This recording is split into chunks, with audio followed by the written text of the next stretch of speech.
Welcome into the Dylan Talks Wrestling YouTube channel, and welcome in to Yappin' Wrestling, where you guessed it, I yap about wrestling. Everything from breaking news, instant reactions, predictions. If you love wrestling, make sure you hit that subscribe button. Let's get into today's video.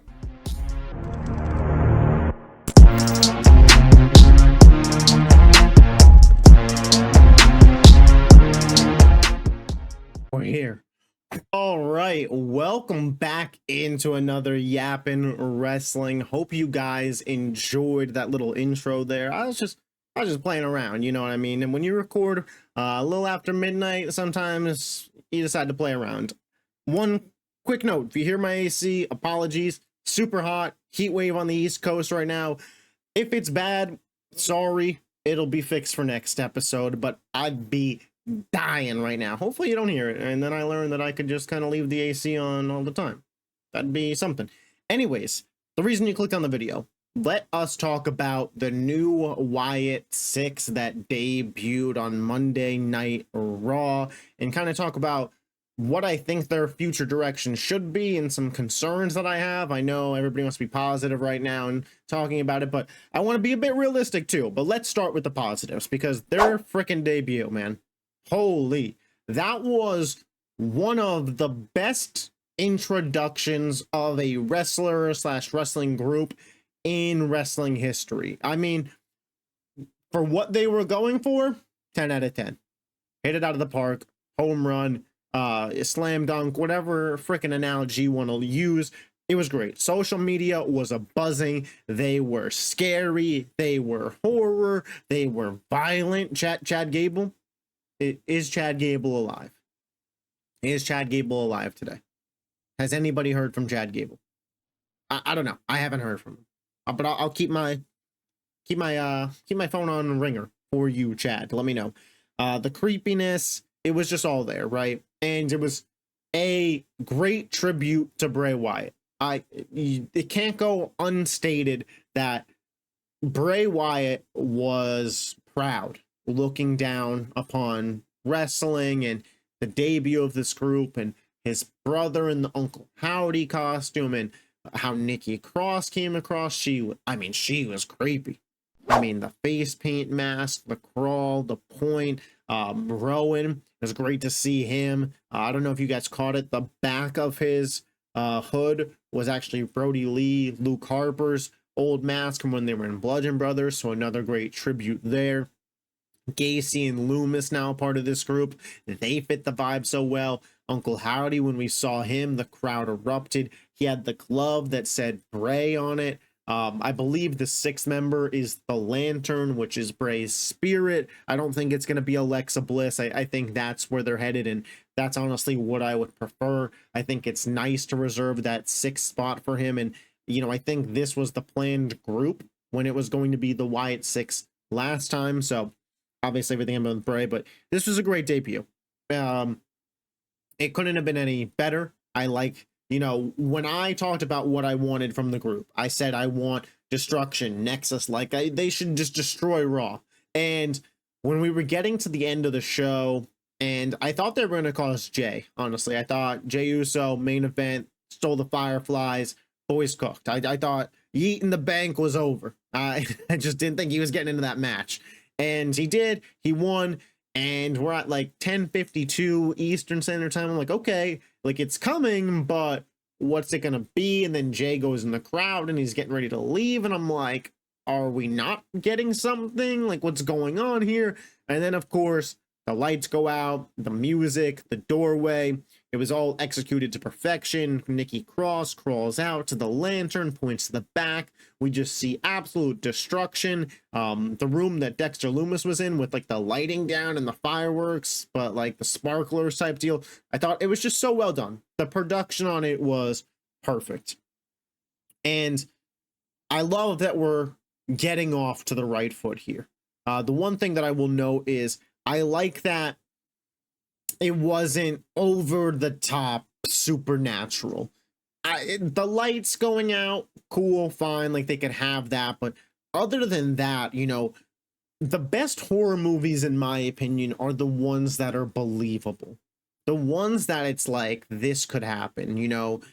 This is why I love like the Saw movies, even like Michael Myers to an extent. Now, obviously, Michael Myers, if you've seen it, dude's got unnecessary superhuman powers, but the idea of these people are so crazy and they're serial killers, and it's just that's scarier to me than Nightmare on Elm Street. Dude comes into your dreams and kills you. Cool concept, but in a WWE that's now kind of cemented in realness, it just wasn't gonna fly. So I like that, you know, aside from having the ability to turn the lights off and edit what's on the TV, it's all pretty realistic. And the group, you know, they were destructive. I also liked that we didn't see them beating anybody down. I do think almost leaving it to the imagination and the aftermath of it actually made it more what's the word, scary, I guess. Like, holy shit, they really cleaned house. Oh my god, what did they do to Chad Gable? How did they do this to him? You know, if you were on Twitter, you were on Twitter and you saw some of the theories. Some of the theories were Otis had enough, and I'll leave it at that. And I have in my notes here, which I think the group is leaning towards, but I have in my notes here, this group needs to be more Insane Asylum than Magic Show. What I mean by that is this group needs to focus more on, we're crazy, we're out there, we're outlandish, we're the outcasts, we're rather than hocus pocus abracadabra, we're behind you, hocus pocus abracadabra, we teleported you to a swamp, hocus pocus, whatever you want to call it. It needs to be more driven in craziness, destruction than superpowers. Pretty much that's how I feel about it. You know, if you guys watched NXT years ago, the group Sanity, I think this has the ability to be whatever the best version of that was. Nikki Cross also part of that group, but insane, crazy, out there, outlandish, very much drive into that. Even like similar to the original Wyatt family, weirdos, swamp people out there. But the problem that comes is in ring, if we do the hocus pocus and the magic and the unstoppable, that doesn't translate well to wrestling. And while I'm of the belief that character and story are more important to a wrestling match than wrestling, right? Like Rock Hogan, like that was, you know what I mean? Like the peak of that, you know, even Rock Austin, even Cody Roman to an extent. It's the story is what sucks you in and brings you into the match. But when you get to the match, you have to be able to do something. And these are all fine wrestlers. I mean, I'm not going to say they're Braun Breaker, Ilya Dragunov, Ricochet levels of talent, but they are good wrestlers. But you have to be able to believe they could lose, right? You talk about crazy wrestlers in the past, your Mankind, Sanity. You believe that these people could lose. You can beat crazy. You can't beat magic. That was the problem that The Fiend had, right? And, you know, I love Bray, rest in peace, you know, God rest his soul, but that was the problem with The Fiend. Okay, he's awesome, super cool, sells merch, the entrance is unbelievable, but you can't beat this guy. You put him in Hell in a Cell with Seth Rollins in 2019 and have to end a Hell in a Cell match due to like a disqualification because it was too violent, because you can't beat him. You can't just pin this guy unless you're Bill Goldberg, I guess, but we could get into a 2019 rant another time. My point being, it needs to be able to be brought into the ring between the ropes, which I have all the faith that Triple H will be able to execute that. However, it needs to be said that we have to do that, or else the group's going to lose steam. People are going to lose interest, because if you can't get to the ring, what's the point on a wrestling show? You know, just saying. I want to talk about if they should wear the masks in the ring. Everybody but Uncle Howdy, I'll say no. We know it's Rowan. We know it's Lumis certainly can't wear that freaking mask in the ring. We know it's Gacy. We know it's Cross. The thing that I'll say is, for Bo Dallas, I get wanting to keep the mask on, right? Because everybody's like, oh, that's Bo Dallas. And it's like kind of a less creepy thing. You know, you got to believe.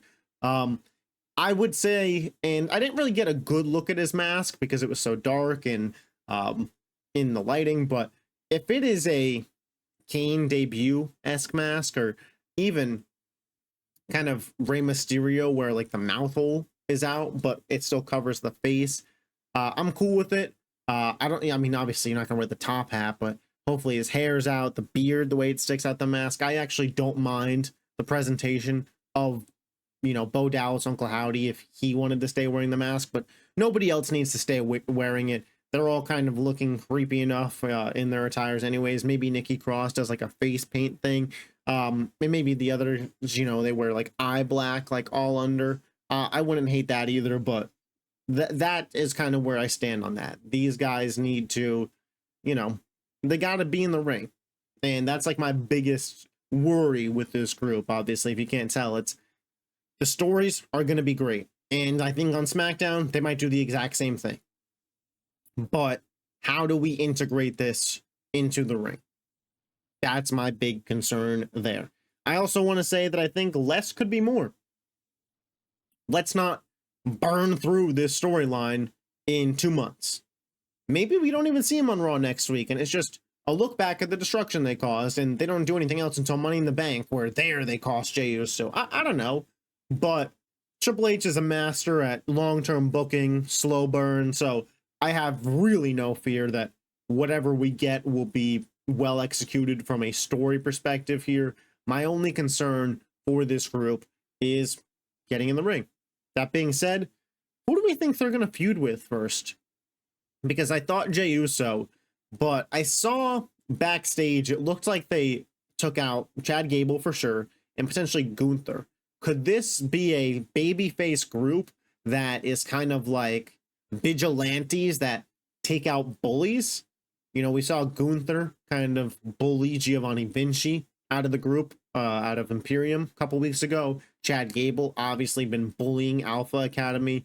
Could we see this group attack and take out bullies? Maybe.